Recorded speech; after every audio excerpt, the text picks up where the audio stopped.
Hello, and welcome to another episode of Break the Cycle with me, your host, Joshua Smith. Hope everyone's having a wonderful Tuesday.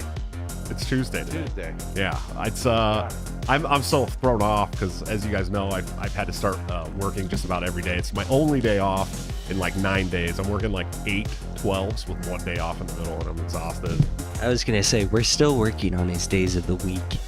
Yeah, and you guys you showed up and I was passed out on the couch tonight. Oh yeah, you looked so tired. I was out, dude. I was exhausted. I didn't know how to fix things for myself today. It was pretty rough. But anyways, before we get too far into this, let's talk about some sponsors. Of course, we got TopLobster.com, the man, the myth, the legend, my good friend and partner on Break the Cycle, where you can get all kinds of great hats, backpacks, hoodies, other things. Yeah, you could get that nice hoodie over there that AJ's wearing tonight. They run a little small. Yeah, they do run a tad bit small. Remember small. that. I'm a big guy. AJ's a big guy. I'm gonna wash this. It's not gonna fit. Yeah, I buy an extra large, and then I am always like, I should have got the double XL. Double XL. But you can get that stuff 10% off by using BTC at checkout at a 10% discount. I just almost doubled it up. Of course, you can join the Patreon, subscribe, star, become a member of our YouTube channel under all of our videos by hitting the join link, where you can get into a private Discord server and get all of Top Lobster's new gear up to 2 weeks before it goes to the general public at a 30% discount. So if you're doing $5 or $10 a month to the show, buying Top Lobster new gear, you're actually saving money and supporting both of us. So we appreciate that. It's really, really cool stuff. And we appreciate when you guys do that. And of course, executive producers of the show, I messed that one up, anthemplanning.com, for all your emergency and crisis planning needs. Check them out today. See what they can do for your business, home, or personal life. They're doing a wonderful job that the government has historically sucked at much cheaper and much more efficiently. They help organizations solve unsolvable problems in the technology and HR arenas. Their team leads by example. Anthem consultants have led their own organizations through demanding periods of change. Now they help clients succeed in the face of technology and personnel challenges. Plus, they're just wonderful people. I need to bring the Amy back on. I say that every show. Yeah, we should bring that. We got to bring Amy back on soon. She's great, man. She's very intelligent. She's actually worked with like local governments and stuff on crisis and emergency preparedness and stuff like that too. Like, it's cool, crazy. She knows how all that stuff works, and she knows that it's like super wasteful and they suck at it. And whoa, yeah, you guys, if you get a chance, the first time she came on my show, you guys should go back and watch that show. She's highly intelligent, wonderful person. I love her to death. Let's check in with my two amazing co-hosts, Tweedledee and Tweedledum. How are you guys doing tonight? I'm just kidding. AJ Fisher and Brian Kurth. I'm just kidding, buddy. Dibs on Tweedledum. How you guys doing? You guys hanging in there? I've been doing good, having fun. Always happy to be here. And can I get some cocks in the chat? I need some cocks in the chat. Jesus, this guy. You guys never drop him any roosters anymore. It's really sad. AJ, how are you doing tonight, buddy? I'm doing fantastic. Happy to see you. The hero of the day. I bought my kids a puppy. You bought a puppy today? Yeah. I'm just sorry. had him show up. I'm sorry. The lady just showed up. I have a puppy. She's about 2 hours away. I can't stand her. The kids love her though. This guy's amazing. No name yet. 11-week-old boxer. Oh, it's a boxer? Male. Oh, I'll pray for you. Boxers are impossible to deal with sometimes when they get older. They're some of the worst dogs, but What? I should have got a Hold on. I gotta hear this. Why are the boxers the worst dog? They just don't listen very well. They're what? They don't listen very well. They don't listen very well? Ultra hyper. Like very hyper. No. That's a stereotype. I buy the chill ones. There's one in every litter. Met a boxer that wasn't hyper. Oh yeah. Really? Yeah. I had one that was 13. Huh. Smokey. Smoking Joe Frazier. So I'm trying to lean towards boxing names with the kids. So I'm like, Jack? Rocky. Floyd? Champ. Rocky's like obvious. Yeah. So then I was like, Canelo. Spinks? Right? Leon Spinks? Jake Paul. Ugh. You just got to do a normal name, but with lisp in it. Jake Paul. You should name him Jake Paul. Maybe Jake. I'd go with Jake. That's cool. Yeah. I have a friend, Jake. All right, guys, we got a great show for you tonight. I'm very excited. Thanks for hanging out with us on a Tuesday night. I've been following this gentleman for a long time, through different phases of both of our political careers, I believe. I started following him a long time ago on several platforms. He is the director of field operations for Bring Our Troops Home, which is, you guys already know that I'm a fan just by the name of the organization. Mr. Diego Rivera, sir, how are you doing tonight? What's up, man? How you doing? Good. Thanks for coming on the show. I know we tried to get it done last week, and then I double booked on accident with Caleb, and I was like, well, shit, we'll bring them both on. That'd be good. But then would have been because Diego's got some very serious things to say, and then Caleb's like, yeah. Right. you know what I mean? So it probably wouldn't have worked out the way that we wanted to. So I'm glad that I was able to get you on and have like just a show with you. But before we go too far into all kinds of other stuff, why don't you tell us about this organization, Bring the Troops Home, what you guys are doing, what you're working on, why it's important. Right. So Bring Our Troops Home. Well, we do a couple things, but our main focus has been to push the Defend the Guard legislation. For anybody that hasn't heard of it, you want me to explain it real quick? I know that there's a lot of people, but I still run into libertarians that don't know necessarily what the Defend the Guard legislation is. So I can explain it real Please quick. elaborate on what that is. All right. So the Defend the Guard legislation essentially is a state-based legislation, right? That says that without a formal declaration of war from Congress, right, according to Article 1, Section 8 of the Constitution, right, that without Congress formally declaring war, that the states that put this legislation forward reserve the right not to send their National Guardsmen into active duty combat. And it's that simple. It's some of the, in my opinion, it's some of the simplest legislation that I've seen come out of the liberty movement, because it is a liberty movement based. I mean, the 10th Amendment helped on the wording. I know that. I think that Mahari may have written it. Right. Mike Mahari actually wrote the legislation. But there's been people all throughout the liberty movement, both Republicans, libertarians that have worked on this. Scott Horton has gone. I think he went and testified in front of the House of Texas. I believe it was in Texas. Yeah, he sure did. And I've had Scott on a couple times. He's talked about it on the show. Of course, we usually go off onto some tangent about Waco or the Middle East or something. You know how Scott rolls. All you got to do is, hey Scott, how's it going? Yemen, and then you just sit back and let him go for an hour and a half. You know. Yep. Yep. Well, go That's ahead. my guy, man. Oh Love yeah, Scott's the best. He's one of my very favorite people in the whole movement, dude. The guy is 100%. Yeah, he's really like he can get up in your face too about shit, but he's just so cool. Are you guys drinking 40s over there? Mm-hmm. You guys over there drinking 40s? Modelo. Scott makes me want to step my autism game up. You guys are literally over there drinking 40s, Modelo 40s. I can prove it. NQT paper bags on the show. Really? Wow. Free ad for Modelo right there. Yeah. They just got another 100 viewers. All right, what's up? So Diego, tell me, what's your guys' part in this? You were talking about some institutional classes and stuff like that. What are you guys doing as far as helping to push this legislation? Right. So now we have a couple rounds of where we're being heard. The bill's been introduced in many states now. It's being heard in committees. And we're learning our lesson, right? So like if we introduce A, they come back with B. We put B, they put C. So we're constantly evolving what it is. What do we have to do to get it to move forward, right? Where we do a couple things, right? So we do a political leadership school where we essentially teach, confrontational politics and grassroots activism. And one of the things that we've learned is that we really don't care if these politicians are like, we're not going to get like a Ron Paulian in there, and we're not going to get like an example on a committee or in a house or whatever. They're not all going to be Ron Pauls. That's an impossibility. And most politicians are, narcissists, sociopaths, or whatever. But we have this expression that says that we don't care if you see the light, so long as you feel the heat. Nice. I like that. That's a good one. And so we want to put them into a position where they're squirming, but they're forced to do the right thing.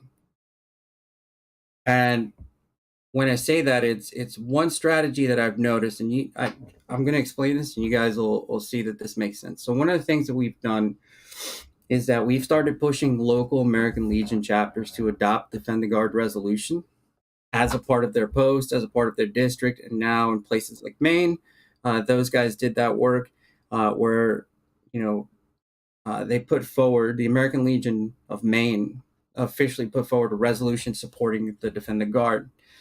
Now, the reason that evolved in our tool bag was because, you can stand there on a committee and you can explain this stuff in a million ways. You can educate the legislators, and sometimes that moves them. on a whip list on where exactly they are. And instead of, before they were against it, now they're neutral. Now they're learning more about it. Maybe they shift, and this year they're in support of it. So a lot of it is that politicians are dumb as sin. Right. Right? So we do educate, and we want to give them that opportunity, but we also want to make it really hard for them to have to say no. And by getting on board with, we have endorsements with the West Virginia ACLU. We have endorsement through the American Legion in Maine. We just had one of one of the guys, Zeb Proctor, down in Tennessee, got post 81 to adopt Defend the Guard resolution. And so now it's about moving it through different local posts, up to the district, up to the state, because here's why. When we show up to these committees, now you're not just voting against me. Now you're not just voting against the legislator that's championing this bill, or the 10th Amendment Center, or Diego or Josh or whoever. You're now voting against the veterans. And boy, is it going to be really uncomfortable when we call your district and we remind everybody that you didn't support the American Legion. And if we call blue districts, that you didn't support the ACLU. And so that's a really, really tough thing to have to explain to your constituents. Yeah. Well, and it's funny because when I was talking about, when I was giving speeches in 2017, 2018, before I had ever been a public speaker at all, one thing that always stuck out to me in my speech was that I talked about how people come to the ballot box for hope and change, right? I said hope and change. And Obama ran on that platform. That was his whole platform, hope and change, right? But it goes a little deeper than that. There's like 3 or 4 things that every single candidate in federal politics has to talk about, or they will not get elected. Healthcare is one of those things. Education is one of those things. And the veterans. It's so important that you, as a politician, are supposed to be in support of Americans' veterans, because you're the ones who send them to war, right? And so it's so funny to me how every federal politician in the country talks about the veterans. And then when they get elected, they don't do shit. They don't do a fucking thing. They continue to push these wars around the world. I mean, we're looking at possible World War III now. Of course, I think that with the impending doom of nuclear winter, there is no such thing as World War III anymore. It's just nuclear holocaust, and that's it. Honestly, that's what I think it is. Yeah. Right. And so, it's just so bizarre to me. And you brought up another great point too when you're talking about how most politicians are stupid or pieces of shit or whatever, like what you said. As I've traveled around the country, I've been to, I don't know, 40 something states now for this cause. I've traveled all over the last 6 years, man. It's been wild. And I've met a lot of politicians on my side, a lot of politicians from the other side. And I always say like 99% of them are horrible people, including the people on my side. There's very few of them on my side of a lot of issues that are actually good. I think that Thomas Massey, obviously when I met him, he was amazing. He was really down to earth, nice guy. Rand Paul was really cool. There are some Republicans that are really good. Jeff Shipley, of course. But for the most part, even the ones I meet, even if they support some of the stuff that I support, they're just pieces of shit, dude, like terrible people. So it is nice to have some kind of mechanism where you can put this extra pressure on them, because it doesn't matter to them usually, typically. But until you start putting pressure on them, and this is something I've said about libertarian candidates too. It doesn't matter if the libertarian candidate wins. Like we would like the libertarian candidate to win. It doesn't matter though. As long as the libertarian candidate is circling that position like a shark in the water, then other candidates are going to have to start governing like they campaign. And that's the important thing. That's what's so important for us. That's why I try to explain to people when they're like, oh, I'm not going to vote for the libertarian candidate. They can't win. Yes, but the more votes they get, the more uncomfortable your own politician gets. You know what I mean? Right. What's up, Ryan? Yeah. Well, Iowa has gotten pretty liberty centric. Yeah, since really well. The Libertarian Party became a major party yeah. in Iowa. Yeah, since then, school choice has been passed. They're talking about a lot of the pipeline stuff. Well, and then of course the gun legislation here is some of the best in the country now. The healthcare freedom is huge here. I mean, we really do have a good state now, and it is in part because the Libertarians became a major party status here, and they were running candidates all over the state, and people were like, "Holy shit, we're gonna lose these positions." It got really close on a few races this year too. It really did. And then in the spirit of free market competition, we're coming for your ass, New Hampshire. Yeah. No, we're beating New Hampshire already. Sorry, dude. As soon as we legalize weed here, we'll already be way past New Hampshire, bro. Way past. Diego, what were you about to say? You had something? Oh man, I was just listening to you guys, just having fun. Okay. But you did mention there was something that caught my attention here too, is that even the Liberty candidates need some pressure, and boy, do they. Oh, big time. Especially with legislation like this. Even the ones that are like, look, I love this in concept, but leadership's going to drag me through the mud. And then we just have to remind them, look, buddy, you're not there for power. You're there to put all this stuff forward. And if you don't want to do that, then we're coming for scalps. Yeah, and I've said that a lot too. I think that was another kind of like a quote that I've been saying a lot over the last few years is, you know, we want to win and we want to get people into these positions, but we're not getting into these positions to acquire power, right? And I think that's where the divide between the so-called post-libertarians or whatever they're calling themselves these days, which I love. Those guys are my friends. Don't get me wrong. Tho Bishop and Pete Quinones and these guys have all been really good friends of mine. Buck Johnson especially is one of my favorite dudes. And I love everybody you've mentioned so far. So, yep. Yeah, they're all great dudes, man. I love them to death. And they want to get into positions to take the power and use the power and more power to them, dude. I think that there's got to be some people like that out there if we're going to combat the other side trying to take power and use power. But for me in the Libertarian Party, the specific strategy is to get into these positions to relinquish power. That's the goal, right? Mm-hmm. And you relinquish power by getting rid of bad legislation, passing good legislation like Defend the Guard or stuff like that. And that's what you should be doing. And you should be doing that at every single level you can get elected at. I mean, if you're getting elected as mayor of a town, you should get rid of the law that says we're going to fine you $100 a day if you don't cut your grass. You know what I mean? Just dumb shit like that. But as a libertarian, you have the opportunity to do that. I know that there was a libertarian mayor elected in Ohio who got rid of like traffic tickets or something, like crazy shit, right? And it worked out. Nobody was harmed or injured, and people were happy. And she threw all the traffic tickets out of court, and pretty crazy things to think about, man. We're good at liquidating waste.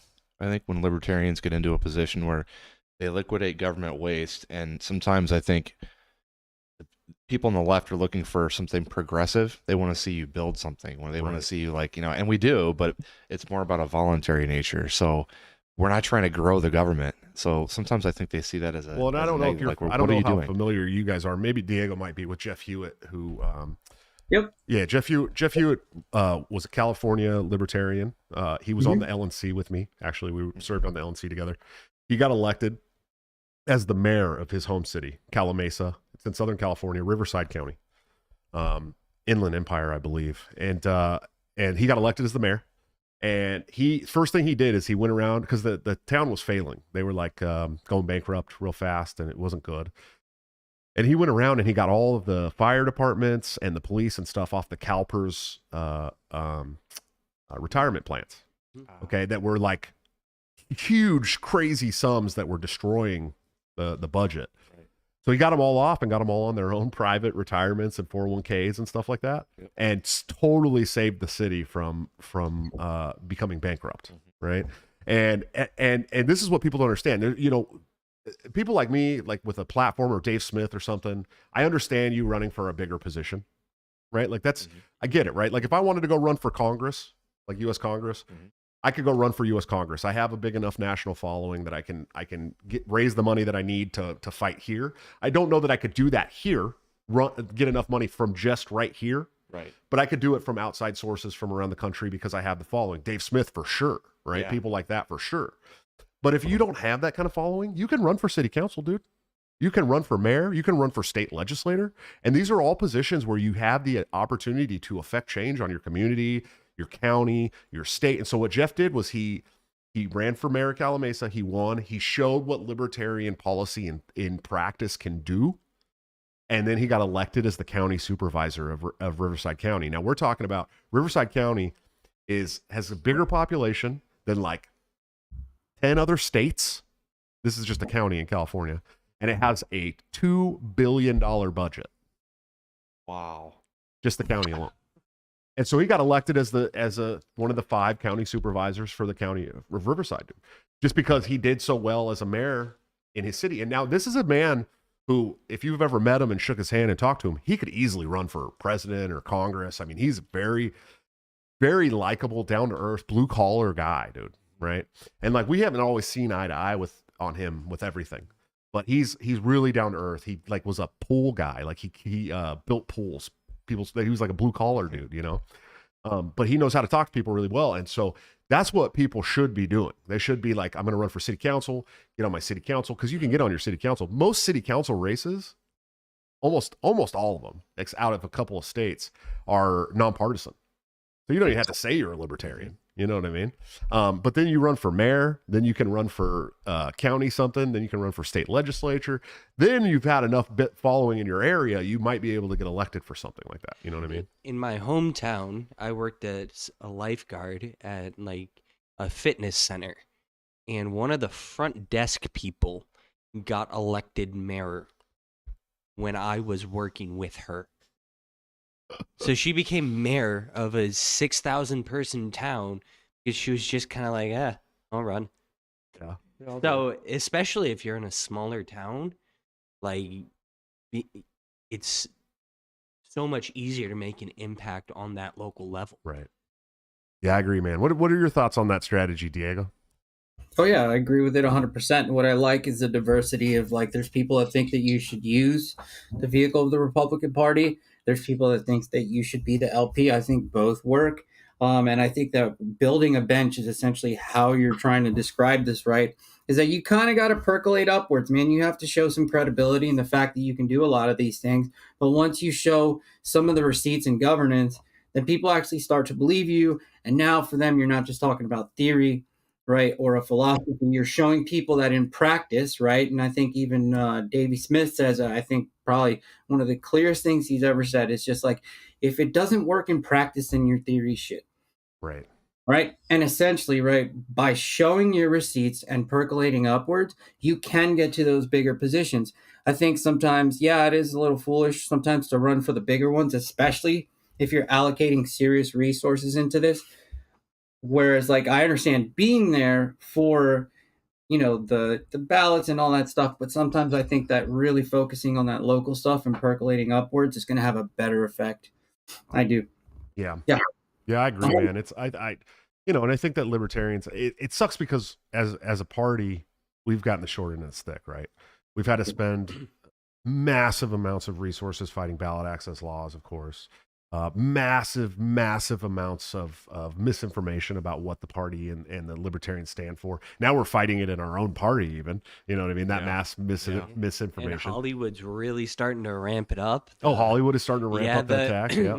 There's a movie in the works right now where the main character joins a libertarian masculinity cult and, just becomes this awful misogynist. You know us here at the LP. Yeah, it's so it is really bizarre to me that it's like as the party has gotten and I mean, it's not bizarre. I think this is something that we expect. Mm-hmm. Like we knew, and Maj said it best, and we talked about on the show with Maj the other night, and when Maj was speaking at the national convention in May, we knew that once we started to get at the least bit threatening, that they would start doing everything they could, dirty shit to fight us. There's I think that my campaigns, and I'm not trying to take all the credit here, but I think my campaign since 2017 helped a lot of people get used to that. Right. Absolutely. Because I dealt with it from intra-party shit, right? Like I had people, like I've said on the show a million times, they called me a deadbeat dad. They called me an abuser, couldn't keep a job, homeless, all this stuff, dude. I mean, they really went out. They did everything they could. They made memes about me. They tried to dig up my past. They talked to ex-girlfriends. I mean, and this is my own fucking party doing this shit. Okay. Mm-hmm. But it bled over into my friends and my followers and supporters and people in the party. And so I think that the last 6 years has gotten those people to a point where they're willing to deal with that shit. And this is something else that I wrote. Like, a lot of people are constantly like, hey man, why do you argue and fight with these people? You know what I mean? Why are you doing this? Why are you fighting with these people? It's like, you don't understand, dude. Like, I have to do this publicly, because if I hadn't have done this, all the people around me would think I am what they're calling me. but I'm not. And I can prove it, and I got receipts and all that shit, right? But 2, I want my friends to know that they can fight back against this misinformation and stuff like that. And I can tell you personally that your attitude towards this has definitely affected me, because if I wouldn't have, if we weren't friends, I would still be anonymous on Twitter. I Right. wouldn't be putting my name out there and being willing to back my beliefs. Well, and you guys know, like, they've So- called my jobs. They've called, like I said, when we were going through the, unfortunately, the adoption thing didn't work out the way we wanted to, but when we were going through that, they called DHS or DCS on us, try and get us to keep us from adopting our kid's sibling. Jesus. I mean, just all this shit. Like, they really went out and attacked me. And I think that libertarians are more prepared for that now than they were prior to my campaigns. Oh yeah. You know what I mean? And it's a good thing. It was a very timely thing, because now they're starting to attack us in movies and media, and people are writing news articles about us being these evil white supremacists and all this and stuff. we're just sitting back and laughing, being like, "Come on, you got to do better Yeah, than you're going to this. have to do a lot better than this. Our own team attacks us harder." Exactly. Diego, so you work, and your organization is nonpartisan, I'm sure. Yep. Much like the 10th Amendment Center, which is smart. I mean, with this kind of stuff, we need to be able to work across the aisles. And so there is this event coming up soon called Rage Against the War Machine. Are you familiar? You've got to be familiar with that, I'm sure, right? Oh yeah, yep, I've heard about it. Cool. And there it is like a nonpartisan mix of people, the People's Party, libertarians.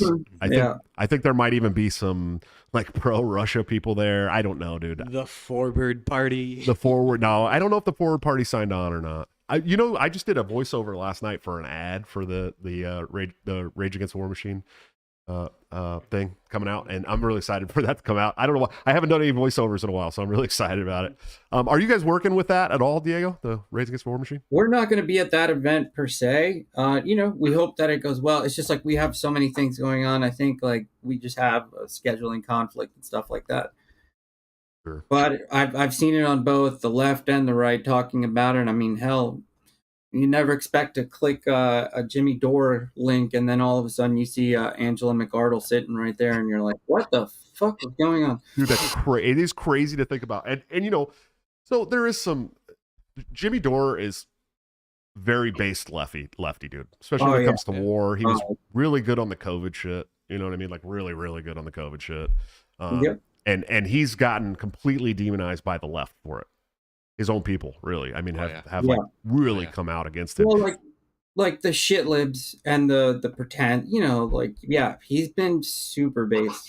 Yeah, and he's been based for a while too. It's not like a new thing, right? But I think during COVID is when like the liberty movement and some of even the Republicans from the freedom movement really started to notice that Jimmy Dore was like, whoa, wait a minute, Jimmy Dore just came out against all the mandates and closures and lockdowns, and what's going on here, and he's a really smart guy too, and I think if you listen to his breakdown, his big beef is with crony capitalism, of course. You know what I mean? And I think he understands the difference as opposed to the other leftists that just think any free market at all is crony capitalism.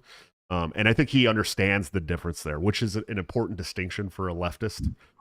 It's what differentiates you from being a fucking absolute AOC leftist to being I think like an old school leftist. You know what I mean? Yeah. I think we I just saw Michael Malice on his show yesterday, and I'm like, what is going on here? Dude, it's really cool. And I think the Rage Against the War Machine is having an effect on this kind of political philosophy movement. And it's kind of cool, dude. Like, listen, you guys know I'm no fan of the left. Okay. I've been very honest. When I lived in Portland, Oregon, I would drive down the waterfront and the Antifa would throw eggs at my car. Like, they knew who I was. That's how, like, the left fucking hates me. Okay. And so I just like this. I think there's, if listen, I'm not going to unite with the left on a lot of shit, but if there's something that we should all be united on, we got to stop fucking all these damn wars, right? Yeah. Absolutely. And I think that's one of the most important issues of our day.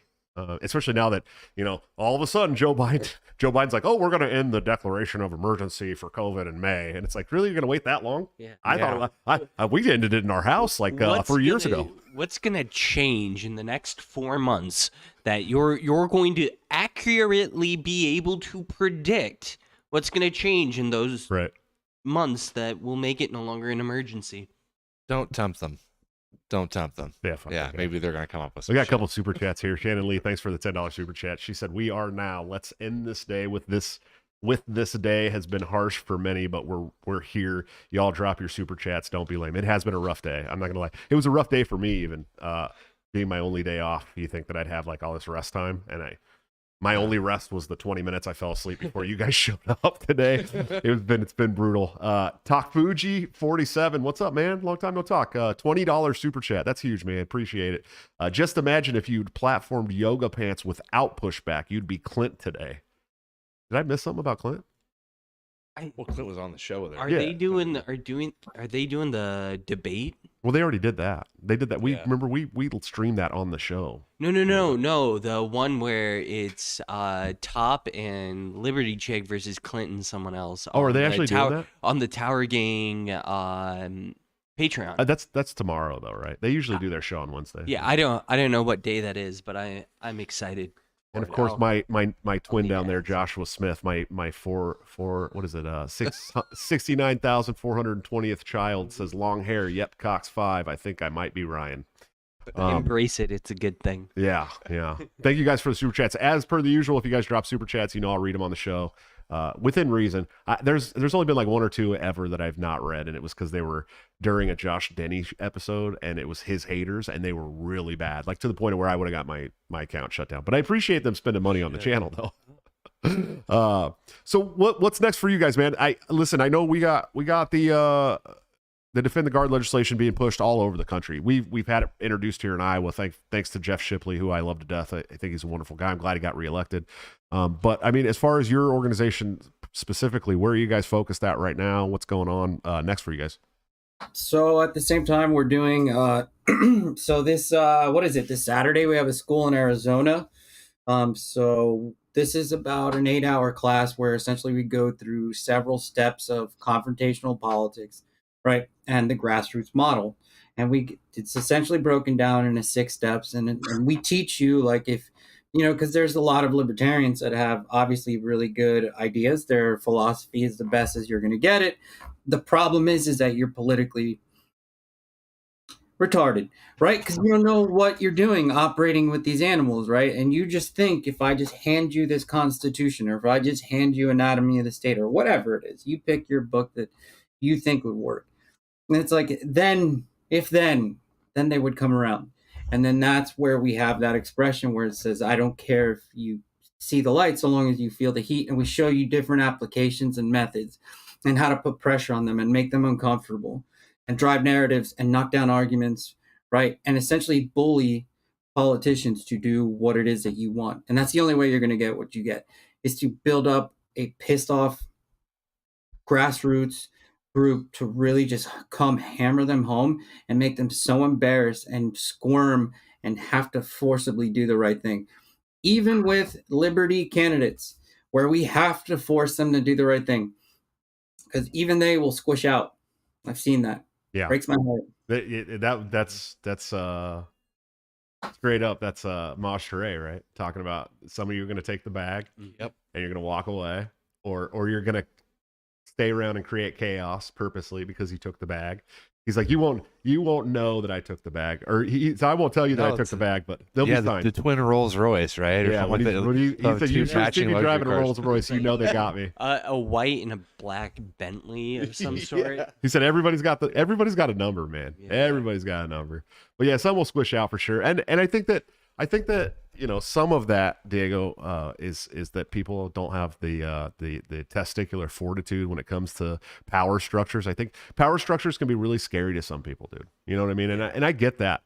There was a time in my life where I was in the military, right? I joined the military. I joined the Navy right after 9/11, and I kind of understood that I was probably going to go to war at some point. And it was a scary time, but what was scarier to me was getting in trouble. Somehow they had brainwashed me into this fear of getting in trouble in the military. Yeah. Right. And I spent, 3 years like that, freaked out, thinking, man, if I take one wrong step here, I lose my career, I lose my life, I can't ever get a job again. Like they have you so brainwashed in the military to think those things. And I think that there's a lot like that in politics as well, for especially for younger guys or guys that have never been around the political power structure. That it's scary to them, and I think that that's where people squish out, because they're like, shit, man, these people might ruin my life. I could get arrested. I could do this. If I go and do this thing, I might get arrested. I think January 6th was I think that January 6th was a show of force for the political power structure in America. I think that they're like, we will detain you and hold you without bail, without seeing a lawyer, without seeing a judge. We will hold you. We can do this. And I think that a lot of that came in with Obama too, right? Signing just a couple of bills that were like indefinite detention of our own people. Yeah. So let me give you an example of what I've seen. I've seen people that tell me that they're going to follow the legislation. They're calling themselves Liberty Champion. On social media platforms, they'll say every state should put forward this legislation. And then you find out, because, you're communicating. Our job is to get this bill, educate them, right? It's impossible for you to know the ins and outs of this bill. The simplicity of it is you can understand it and make sense. When the adjutant generals, when the state comes back, starts clapping back, and they're putting forward these letters that, we can't look. No, every governor and adjutant general should make sure that no state puts this forward in all these letters, and they're tagging the entire state reps, the entire House list, so that everybody could see that you pissed off the adjutant general in your state.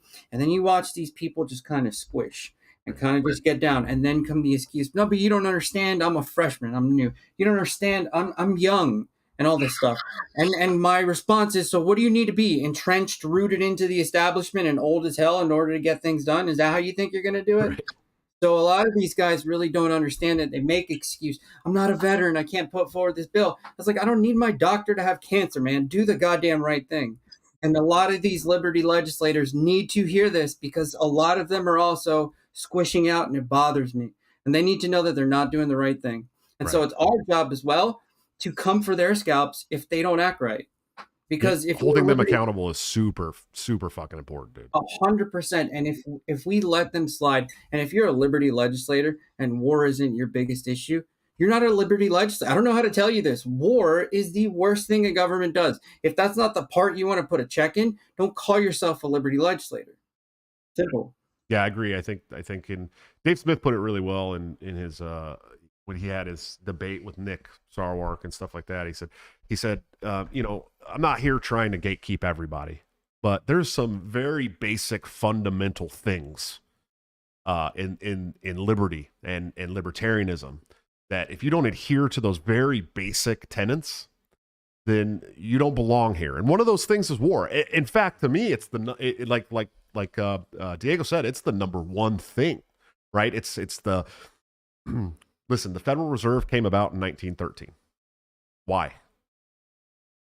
Why did the federal tax, the Federal Reserve, all this stuff? Why? It was right around World War I, right? We gotta take some taxes to put us in war. It's always been the excuse to take this massive amount of taxes, right? It's always been the excuse to pump up these military industrial complex contractors, right? It's always been the excuse, and it leads to so much other bad shit. And I think people, there's a core group of people in the United States that understand the actual effects of the war machine, and then everybody else understands how bad war actually is in war, right? Like we've all seen Full Metal Jacket, we've all seen Platoon and Hamburger Hill and all these movies. I watched Saving Private Ryan for the first time the other week, and I don't think I ever will again, because I just got so angry. Yeah. Because I was sitting there like, these people, my age and younger, were forced into these situations where they're having their friends die in their arms screaming for their mama. Right. And I just... But this is the thing. That's the thing, though. That's the basic thing that everybody understands. That war is bad. People die.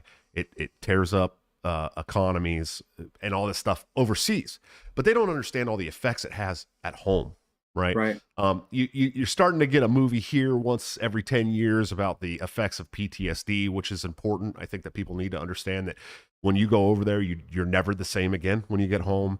It really fucks people up. There's a lot of veteran suicides. In fact, more veteran suicides than any other demographic in the country. I think that people need to understand the economic factors of it as well. The fact that you are taxed so high is because of war, right? When a third of the national budget is the war machine, you're talking about, we need to make the left understand and the progressives understand, right, that you guys want this free healthcare and this free education and all this stuff, and they're telling you there's no money for that. Well, there's no money for that because they're using it all to go to war. They're using it all to pay Boeing and Raytheon and all these big corporations that fund the wars, right? That with their weapons, right? It's there's so much other bad stuff in the fallout of war that people don't understand. And I think that having some checks and balances on Congress, like the Defend the Guard legislation, which is super important, like organizations like Bring Our Troops Home and the 10th Amendment Center, and people who can try to at least hold these politicians accountable, is going to make people understand that there's other bad effects from war other than just war itself, right? And it's a really hard thing to get through to some people. You know, there's so many, and I understand why it's hard. There's this social conditioning. There's this absolute brainwashing in all the media, the football games, the basketball games, all this stuff where it's like, they're going to make you feel patriotism, dude. At a young age, you're going to feel like it is your duty to make sure that we kill the bad guys all the time. And it's really hard thing to break out of. Now, me going to war is what helped me break out of that, right? Actually seeing the effects of that stuff up close, knowing that my battle group dropped 100 billion tons of ordnance on Baghdad, and knowing what Baghdad looks like that changed my whole perspective. But it shouldn't take that. Like, it shouldn't have to take me right. But going there. Just by the numbers, it's like there's 2 million active duty military, I think, in the United States, like actual soldiers. So there's 2 million in a country of 330 million people. So it's, you know, just like you said, that taught you immediately what war is, right? You don't want people to have to go through it. But I honestly think that media portrayal of war, especially after Vietnam, when it's televised, that's different. Like, things changed after Vietnam.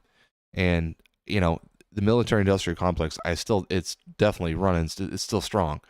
But I do think the media and even Hollywood, there are movies that will try to highlight those parts of the war that are, you know, more real, or show the PTSD and the collateral destruction, most importantly, the innocent people that are killed. Well, and I just want to make it clear, when my boys are old enough, because I do have 3 boys in the house, and when my boys are old enough for conscription, and the people show up to my house to try and conscript my children, I want them to understand why Fortunate Son is playing on the loudspeakers outside my house.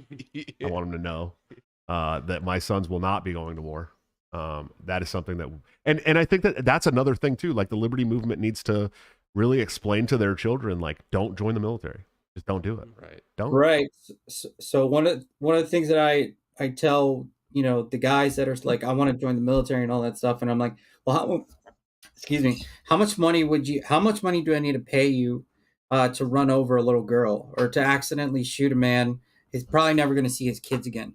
Or how much money would it be to, like, you know, essentially witness, you know, innocent people being locked into houses and blown up, right? Because that shit happens all day. And how much money do you need to take in order to do that? And a lot of the times it's just breaking up the mythology behind this, because, you know, you're right about the indoctrination that we've had, where every institution that is available to us has been propagandizing us from the start. You know, the famous Tom Woods example about, you know, the Walmart kindergarten or the Walmart school, where if they told your 5-year-old, well, you know, the first Walmart CEO never told a lie. So there is an entire, you spend your entire life being propagandized. So it's hard to push back against that. I don't think you should go to war to have to do that. But you have to essentially break people out of this, because they think that I think Peterson talks about it in the sense of, like, you think you're fighting against the dragon, right? This is your journey. And a lot of people that join have a sense of adventure, a lot of sense of selflessness. They're often leaders, but they're duped. They think that they're fighting against the dragon. They're fighting on behalf of it.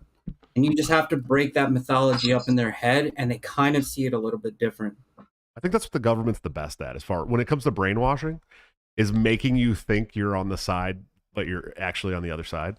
Like truly. So even today, we're talking about, during COVID or cancel culture or all this stuff where it's like all these people out here that are calling themselves radical or leftists or whatever, and that think they're anti-establishment, but they're literally every single establishment apparatus in the country agrees with them. Yep. Right. Mm-hmm. You're not the anti-establishment people anymore. I'm sorry, you're just not. And there was a time when the left was very good on war, especially after Vietnam, Yeah. dude. Yeah. And there was a time when the left was, if you could believe this, I'm going to say this out loud. There was a time when the left was very good on feminism.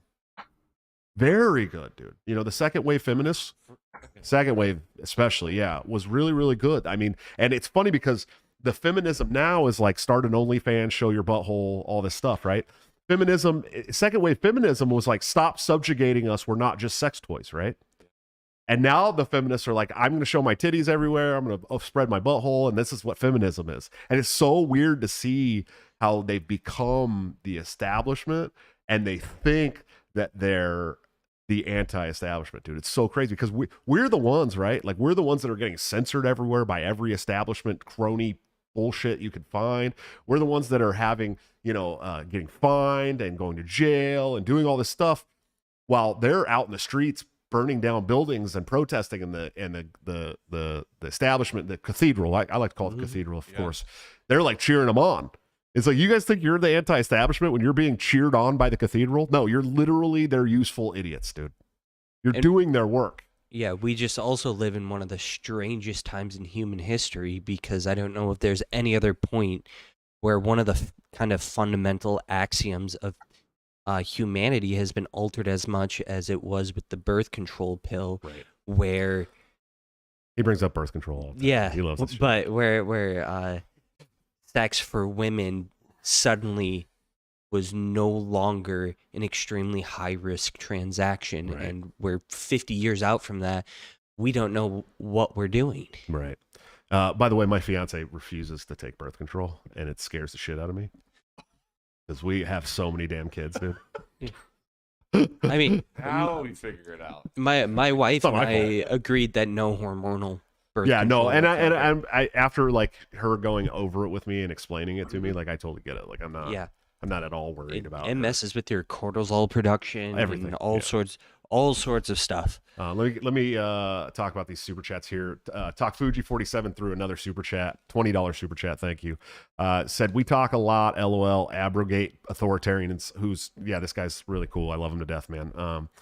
What has me pissed is Clint put on Eliza Blue, and the episode didn't start with him asking about deplatforming the quartering. So here's the thing about Eliza, and this is all I'm going to say about it on the show. Okay. Eliza and I have been friends for some time. She's been on the show. The work that she does right now for trafficking victims, and this is verified work. Okay, I've seen it. I've talked to people who have seen it. I've talked to people that have been the recipient of her work. It's very good work. It's very, very good work. It's helped a lot of fucking people, dude. Okay. Now, she may be lying about everything from her past. I don't know. I haven't gone through all the threads. There's threads everywhere about it, all over the place. I don't know. If she has, that sucks. That's terrible. Stop fucking doing that. But the work that she has done in the close past has been really good work. Okay, and I'm not going to drag her through the mud for that, but I will say that having big accounts deplatformed because they posted things that may show that you were lying about your past is bad form. It's really fucked up. You should not be doing that. Take accountability for your shit. If you made stories up, fine. Say, hey, I made these stories up, but this is what I'm doing now. I was a different person back then. And move on. Do not deplatform these great. The quartering is one of my favorite follows of all time. Okay.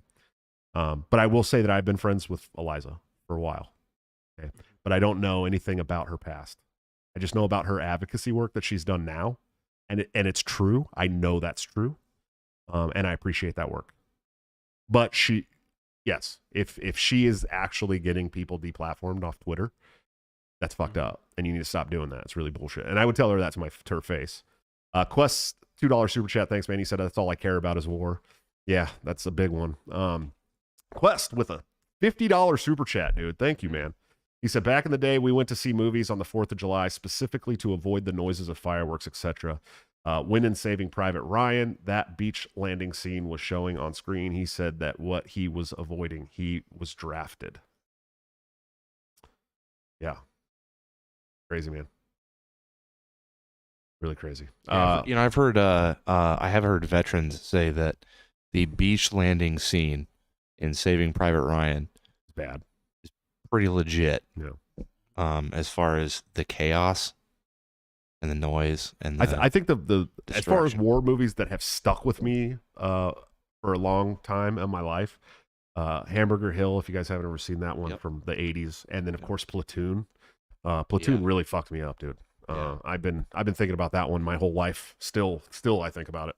But I watched those when I was a kid though too. So what? I remember there being like a war movie that's really stuck with me. Not What if you don't remember the name? Yeah, I don't remember the name of it, but I remember the concept that stuck with me is that what really, really traumatized like the main characters was not the chaos around them, but what they did, the people that they became during the war, and that's what fundamentally altered them. I don't know, man. It's crazy shit. What, you got a war movie that stuck with you, Diego? Yeah, Black Hawk Down, man. Yeah, that'll do it. That was like my Bible back in the day. And that's a true story too. That's That a good one, one's too. that's a really fucked up story. It's funny because you think about some of the true stories of the military, even the ones that have been turned into movies, and it's so fucked up. And then you think about it and you're like, that's real. That really happened. Yeah. Like the Pat Tillman story. Oh yeah. I just got to the same platoon that he was in when he died. No shit. Wow. I didn't know that, dude. No, excuse me. I said platoon. I meant company. He was in a different platoon. I don't know why I was thinking that because you just mentioned platoon. Yeah, I did. I was talking about yeah. Platoon. Yeah. Yeah. So he was in a different platoon, but we were in the same company. But he was already, Yeah. dead. Dead By the time I got there. from friendly fire, they say. Yep. Which is crazy Yeah, to it think was about. blue. What they call it, blue on blue, right? Yeah. And you know, if you hear the stories about how they say he was like yelling and screaming, friendly, and they were still shooting at him, it fucking sounds like a hit. It was dude. fucking horrible, and obviously they squashed that story, and yeah, they won't be putting a movie out about that one anytime soon. No, and they don't talk. It's in some movies. What was that one with Meg Ryan? Something about courage. Oh, Courage Under Fire. And Courage Under Denzel Fire. Washington. Yeah. There's a realistic war movie, but they squash those stories because they don't want you to know how often that happens. Right. It's common. It's too common. Right. I'm just wondering why they don't make more, movies that, not do a crazy job of like this guy's got PTSD and he's homeless. There's enough, all of that, but just like, why don't they show a movie of like just how multiple lives get destroyed by this? Like you were essentially making a case, I don't know, probably 10 minutes ago about sort of like an eye pencil of how war screws up every aspect of society, globally, locally, everything. Like I'm wondering why no one's ever tried, or why there isn't more of that just tries to give you that eye pencil type interweb of how it just fucks everything that it's involved with. Yeah, I think the only good example of that, and it's not an actual eye pencil version. I mean, have you guys seen Brothers? Dude, That was a fucked up movie, dude. fucked up, wasn't That it? was a fucked up movie, dude. Yeah, that's a Danish movie, I think. Huh? That was originally a Danish movie, I think. Before It was a they da- made yeah, it yeah, here with It was Jake like Gyllenhaal the U.S. was a remake of and it. Yeah. Spider-Man. I'm realizing that You I need have to do that, not right? seen like really any war movies. This isn't a war movie, dude. This is a movie where he comes home from war after they thought he was dead. He was MIA. Oh, And his that brother had Toby Maguire, Toby right? Maguire Just and spoil Jake it. Gyllenhaal. I've Yeah, heard of it. Okay, just spoil it. It's It's an a- old movie. it's a fucked up movie, dude. It's a really fucked up movie. Quest Fanning, thanks for the $5 super chat. He said, to be clear, my dad actually appreciated that it told his sons that war is a mess.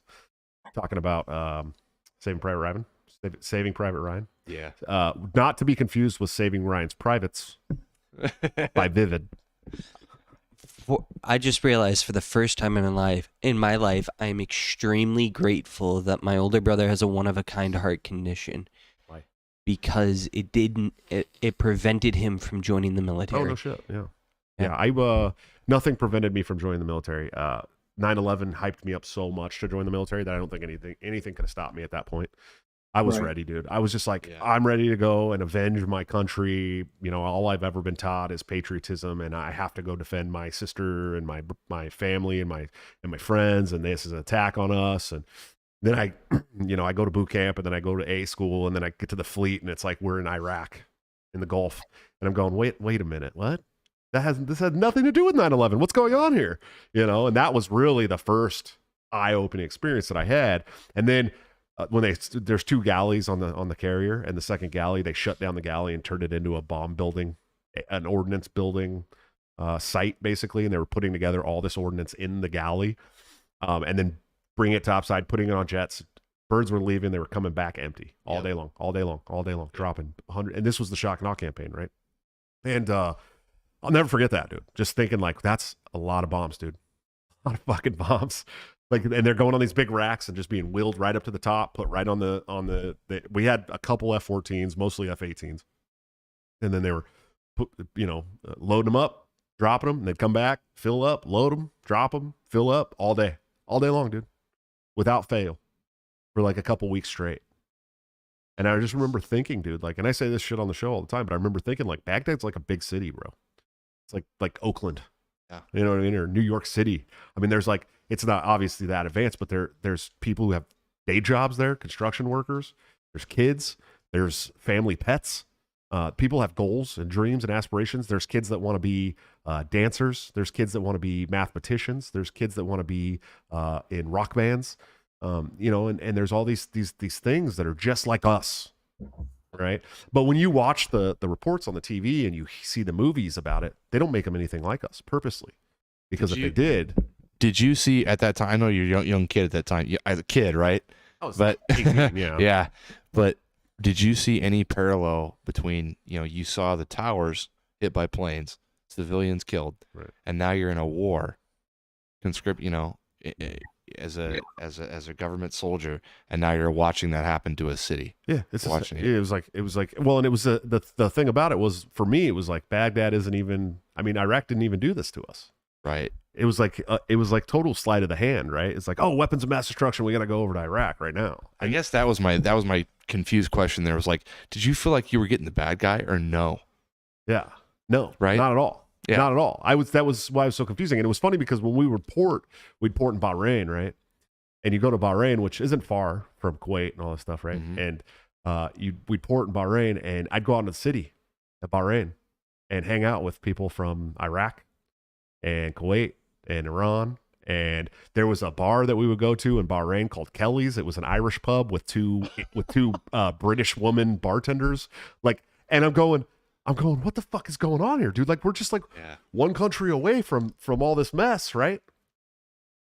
And all these people are getting along just fine here with me.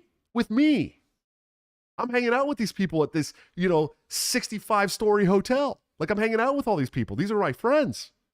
And we're fighting them one country away. Yeah. And I couldn't believe it, dude. I could not. At 18, it was such a monumental experience for me to have that and go, I don't want to be a part of this anymore, ever again. And that's when I came home. I started working on trying to get out of the military. That was like exactly what I wanted to do. I was like, I don't want to be a part of this shit anymore. And I'm sure there's not a lot of 18-year-olds like me. I mean, a lot of the kids that come back 19, they're still like, yeah, we did the right thing. I was like, this mission is corrupt. I'm jaded. I don't want to be a part of the military at all anymore. What about Diego? I guess same question to Diego. I don't know what his role was in the military. Can you talk about that a little bit? Right. So I think one of the first things that you get is the blinders knocked off of you almost right away. They're like, listen, you're not here for democracy. This isn't about keeping America. This is about making sure that you and your buddy get home alive. That is the biggest lesson. And that's why I feel like a lot of veterans have an inkling to move towards liberty, especially afterwards, is because you get those blinders knocked off, and you get them knocked off real fast. Because if you're being honest, if you're in there, you know you're in there. You have a pretty good gut now about what the situation is. So what do you tell someone if you want to make sure that they come home alive? Put away the the fantasy of this is about democracy here, or this is about protecting your country back home. This is really about making sure that all the guys with us here are brought home back alive and not a box. Right. And then once you just hear it like that, and then you just see it and you go, yep, you're absolutely right. And then you see people come back in those boxes, then you're like, oh, well, this is bullshit. And then it's a lot easier to peel off that film and just really see for what it is. Some people have cognitive dissonance so bad that they have to double down into this like sort of mentality, and that really sucks, because in order to like protect their identity, they're becoming more of like a cultish type member. Whereas I feel a lot of vets that do this, man, you can just be straight with them, and they're like, yeah, nah, this was bullshit. And then that's it. And then you can start to be like, really? And then introduce them more to liberty as well. I agree, and I think it's funny how many people that you meet in the liberty movement that are solid, like veterans that are anti-war. It's crazy, dude. Yeah. It's a really high number, actually. But while we're on that, this is a good time for a word from one of our sponsors, real quick, if you guys are good with that. Guys, go check out Peace Hawk Coffee. With this small coffee roasting business, Peace Hawk will sell delicious micro batch roasted coffee online while donating at least $1 of every pound sold to worthy foreign aid organizations like Yemen Relief and Reconstruction Foundation, who's expressed support for this project.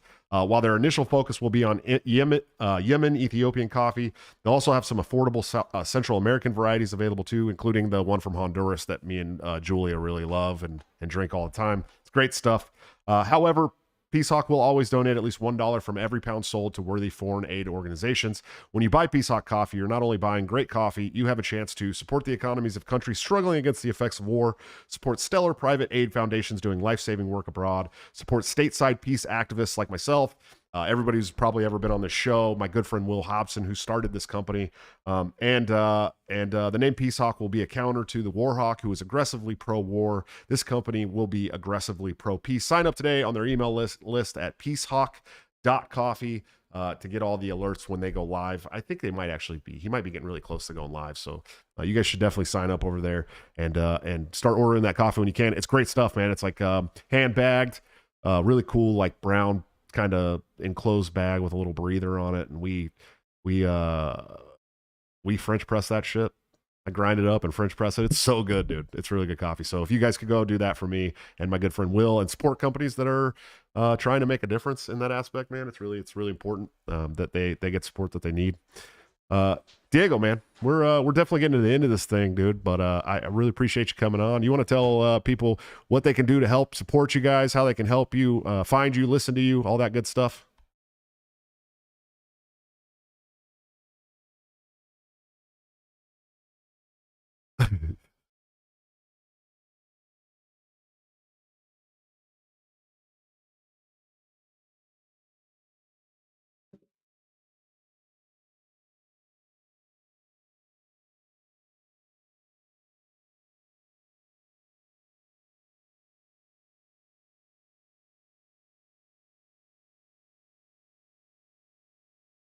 Oh shoot, you're Pro sober foreign policy. Hold on, Diego. I think you were muted there for a second.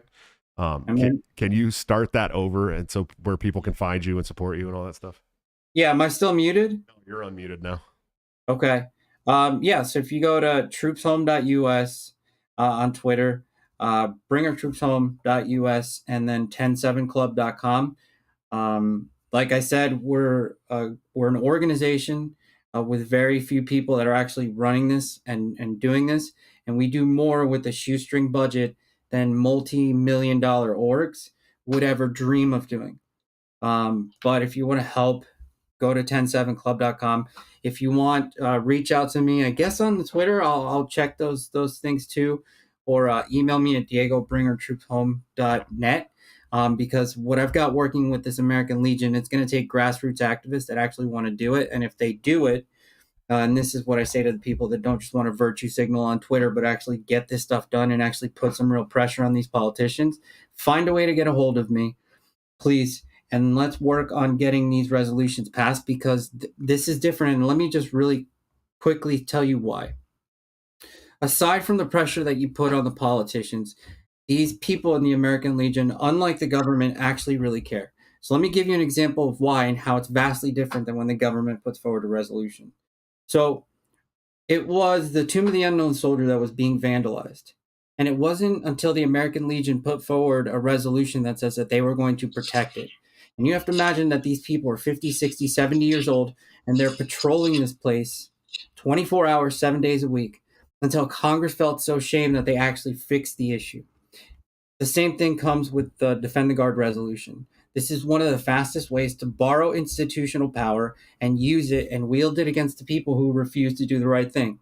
And even the people that want to do the right thing that are being bullied not to do it. This is a great way to force their hand to do the right thing. It's a great way to educate them. So if you reach out to me, we can work on this. If you want to talk about the political leadership school or whatever, but we need more activists here in this fight. So if you contact me, I will help you. And instead of just spinning your wheels and feeling like you're not doing stuff, let's give you direction, let's give you logistics, and use that motivation and actually get stuff done and not just talk about it. Right. Yeah, that's really important too. I think that's the hardest part about being in the liberty movement, is getting people to do fucking anything. Right? It is very hard to get people to do grassroots activism in this movement. I don't know why that is. You guys should. This movement, just like many other, needs to have like a St. Patrick moment where the grifters and the charlatans kind of can see their way out. And I don't mean people that disagree, please. That's not what I mean at all. I mean, there's a lot of people that are here that would be anywhere else if they just offered them a paycheck. So also, I think it pays way too much to virtue signal on Twitter versus rather than actually doing the hard work and rolling up your hands and doing the stuff that maybe doesn't go on Twitter, but in a year from now causes massive changes. And that's the difference is, I guess one is they want the short-term payoff of posting something online, and there's nothing wrong with doing that. But when you ask people to do stuff, like the 1% are actually the people that go out there and actually do it. And they have the biggest changes. And these are the people that go out there and they suffer and they do it and they get stuff done. And then everybody kind of piggybacks off what they do. But those people are the real gems. And if you find them, those are your real gems, not the people that fucking jerk each other off on social media, but the ones that actually go out there and do it.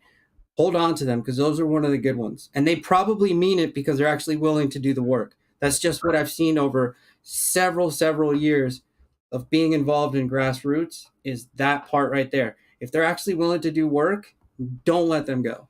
Yeah, I agree, man. It's such a hard thing to get these people to do anything. So when you do find somebody who's willing to do the work, it's an important thing. We do have a couple more super chats before we get going. Joe the OP, what's up, man? Thanks for $10 super chat and for being a member for quite some time. He said they fought for their land on Amazon, and All Quiet in the Western Front on Netflix are very solid anti-war movies. I have not had the opportunity to watch All Quiet on the Western Front yet, but I've been told that it's a very good movie. So I definitely want to check it out. Talk Fuji, what's up, man? He said pre-ASFAB was 94. They convinced me I'd go to drop out of helicopters on skis in Afghanistan. Then my uncle explained they can change the contract. They can, dude. They really can, man. Big time. JC, $1.50 super chat, or not super chat, a Kalina George sticker. He dropped the peach sticker. Quest Fanning, $2 super chat. Thanks, man. He said, let's catch up on Twitter. Buddy, I'm always willing to catch up with you on Twitter. Before we go, I want to say, and I'm going to give a round of applause to my good friend here, Mr. Quest Fanning. Thank you for the $50 super chat. We haven't seen a $50 super chat in a long time. Real long time. You're the man. Thank you so much for that for us. You guys know we're trying to move into a new position for this show and actually fly people out. So the more super chats you guys drop, the more you become members of things. I see a lot of guys don't have their BTC logo in the chat anymore. The more you guys do that stuff, the closer we get to being able to fly in some of these bigger guests and having them on the couch in the studio. Of course, we still need some studio equipment. If anybody's got a nice, at least 8-channel audio interface that they want to part ways with, let us know. We definitely need that. But we love you guys to death. Hey, Diego, I'm a big fan, man. I really appreciate all the stuff that you're doing, dude. You're killing it. I don't know what else to say. We need about 150,000 more people like you willing to do this kind of work, man. It's a very hard thing, and we appreciate it here on Break the Cycle, and the Libertarians, we appreciate it, man. Thank you.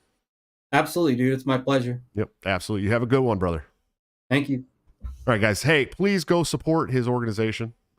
It's such an important work. If you're an anti-war activist, or just you have the anti-war sentiment at all, it's so important to support places like the 10th Amendment Center and Bring Our Troops Home, because they're the ones that are going to do the work for you. You know what I mean? If you can't do the work yourself, at least throw some cash at their way so that they can get a bigger budget and do the work for you, because that's how we get things done. That's how they do it in the Democrats and Republicans, dude.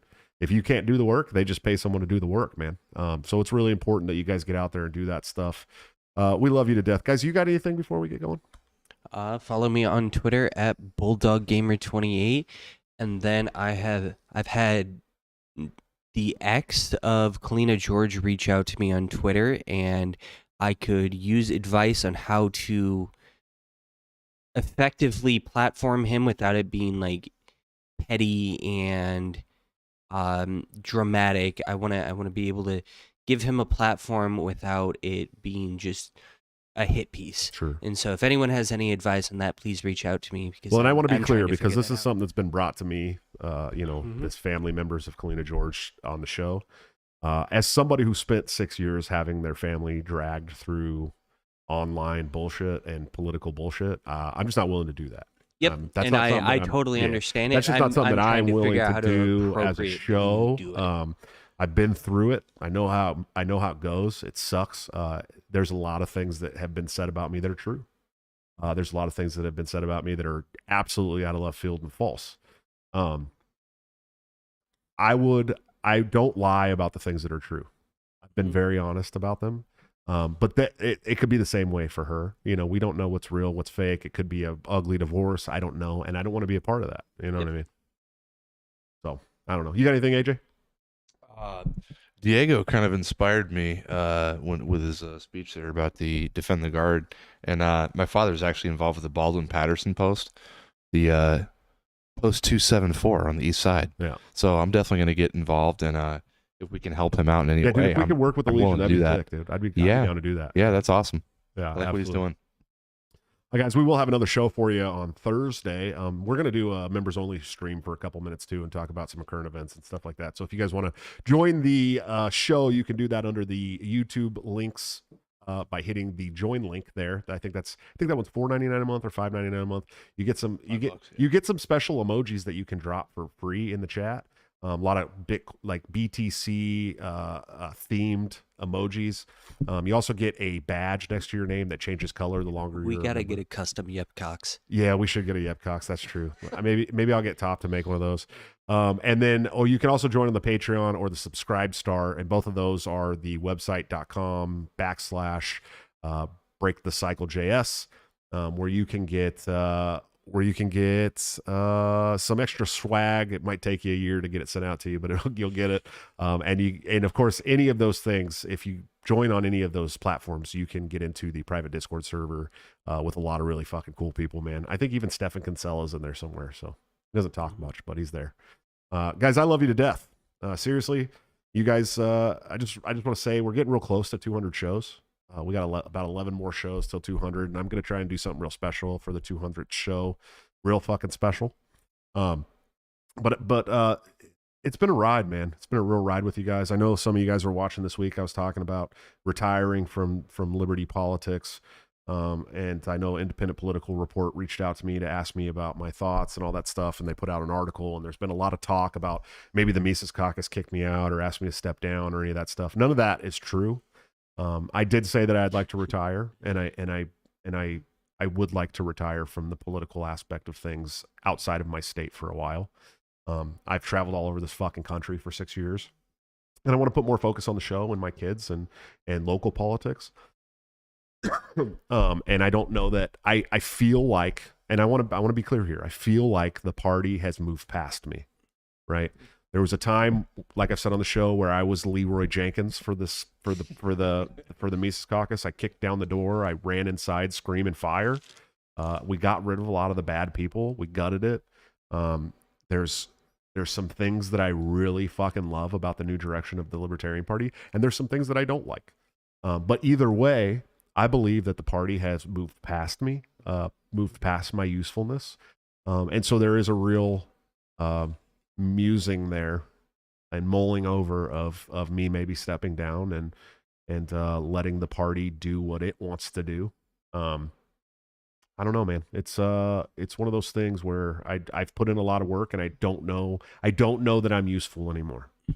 I think that my style is better suited now that the party is what it is to working locally, and doing the show and speaking engagements. You know, I'm always down to do speaking engagements. If there's an event or something that you need a speaker at, I'm more than willing to come out for very, very fucking cheap, way cheaper than most other speakers. But I just think that that's where my focus is better at, and so that's what I'm looking for. Talk Fuji, man, thanks for upgrading your membership to Strong. You're kind of like the entrepreneur type, where It's not just the entrepreneur. Yeah. I'm really good at motivating people, but I'm also brash. You know, and I think that and the you're party good at building things and fighting against fighting difficult battles. Yes. But now that the difficult battles have really kind of been won, it's a lot of the mundane battles. Yeah, it's mundane stuff now. I Mm-hmm. think that the party has gotten quieted down quite a bit compared to what it used to be.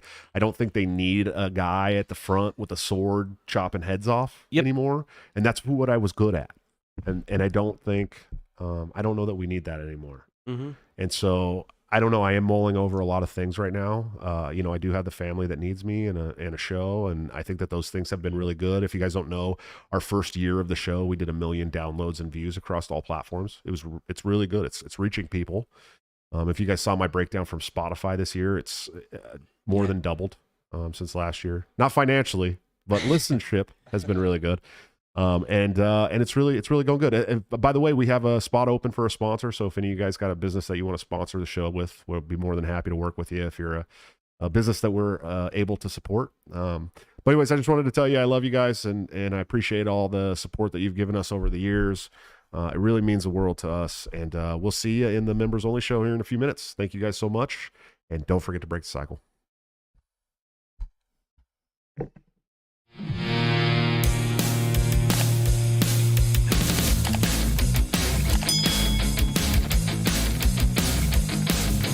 Due to legal reasons, I just have to explain.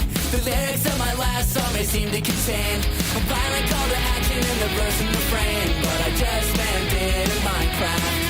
The helicopter part was in reference to GTA 5 and the things you do. So any violence you commit, I am not an excuse, because I just meant it in Minecraft.